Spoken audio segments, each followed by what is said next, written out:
While Hillary Clinton and the Democrats were holding their convention, Donald Trump grabbed a share of the spotlight, giving interviews and holding a 75-minute press conference on subjects ranging from Hillary's emails to his delayed rollout of Mike Pence to a certain former congressman, that would be Anthony Weiner. Russia, if you're listening, I hope you're able to find the 30,000 emails that are missing. I think you will probably be rewarded mightily by our press. You don't ask the Russians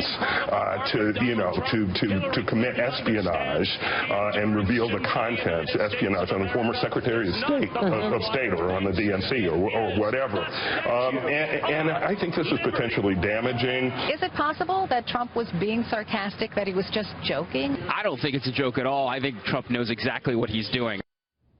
Kelly Riddell, you listen to Donald Trump. Russia, are you listening? Yeah. Sounded sarcastic to my ear, but in the coverage in the New York Times and the Washington Post and on CNN, they took it as deadly serious and barely allowing for even the possibility, as he later said, that he was engaging in sarcasm. Yeah, I mean, it's completely unbelievable. Donald Trump is in a hostile press environment where every day they're looking to gather ammunition against him. And, you know, he shouldn't be giving them ammunition. So he did give them ammunition. He did give them ammunition there, but this is the narrative that they wanted to prove, because if you looked on the Sunday shows, when Clinton's campaign manager, Robbie Mook, went out there and he associated the DNC hack with the Russians and then implied that Donald Trump could be behind it.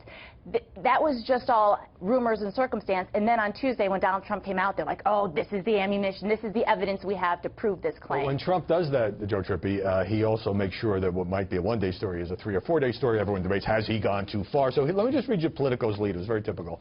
Donald Trump's call on Russia to hack Hillary Clinton's emails has shocked, flabbergasted, and appalled lawmakers and national security experts across the political spectrum, with one saying it was tantamount to treason.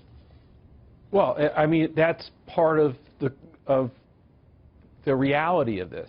The difference between Trump, the candidate with 17 people, and Trump, the nominee, is you have to be more careful about what you say, not because you're trying to mislead the American people, but because other countries and people out there, President Putin and other people, might take what you're saying seriously. And so you're going to have experts come back, and he actually benefits from this, because the more experts call him out, the more his supporters say, screw the experts. I don't know if it benefits him, because the story is really about what was leaked from the DNC, and those were really damning to the DNC and rigging the election towards Hillary Clinton. I would say it benefits Donald Trump because for 3 or 4 days, while we were all in Philadelphia, the focus was on Hillary's emails. Yes, did Donald Trump go too far? Was he being inflammatory? Was he being serious? Was he being sarcastic? But the focus was on Hillary's emails. To think that he was deadly serious, I think you'd have to think Trump was clinically insane to call on Russia to hack his opponent's emails. I didn't think he was serious. I feel like this was just a D.C. echo chamber of always making Trump, more than any candidate I've seen covering politics in 2 decades. I've never seen anyone made out to be the villain the way the media makes him out to be the villain. So there can be no sarcasm from Trump. Whatever he says, they're going to interpret it in the worst possible way.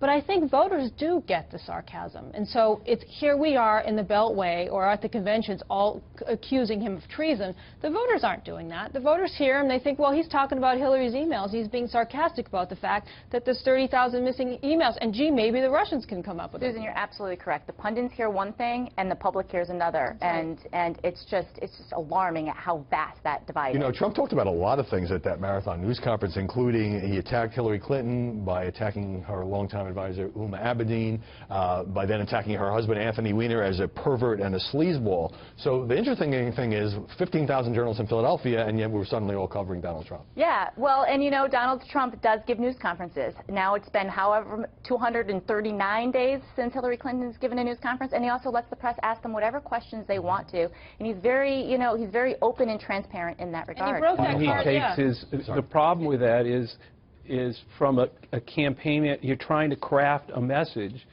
and there's no way to craft Donald Trump in getting a message out, I mean a consistent message out in those press conferences. He violated that rule where the opposite candidate goes dark during the convention. He just dove right in, had a press conference, and stole the show. That rule is out the window, and he certainly violated, and he got what he wanted, which was covered. Susan Faricio, Kelly Riddell, Joe Trippi.